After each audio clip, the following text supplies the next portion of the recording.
actuellement 350 salariés.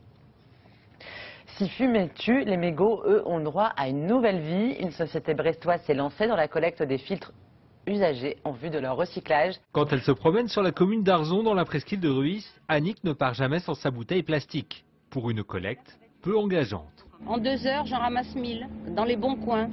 La moindre petite encoche, il y a un paquet de mégots près des poubelles, autour des poteaux. J'ai découvert que le mégot, c'est un polluant qui ne se détruit en 12 ans.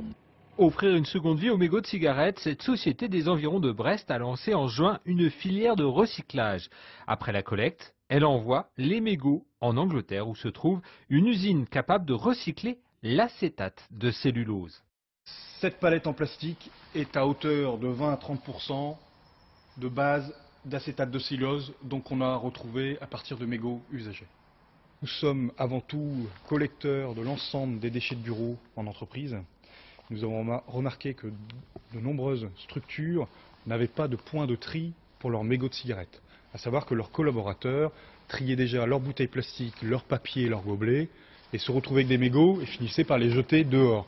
Et on s'est dit, c'est quand même dommage d'avoir une solution dans les bureaux et de ne rien avoir à l'extérieur avec des points de tri pour les mégots de cigarettes. Moyennant 38 € par an, la société installe ses bornes de collecte. Leur implantation commence doucement, mais sûrement, comme ici, au centre d'infrastructures de la Défense, à Brest, 350 salariés et une quarantaine de fumeurs, avec un succès inattendu.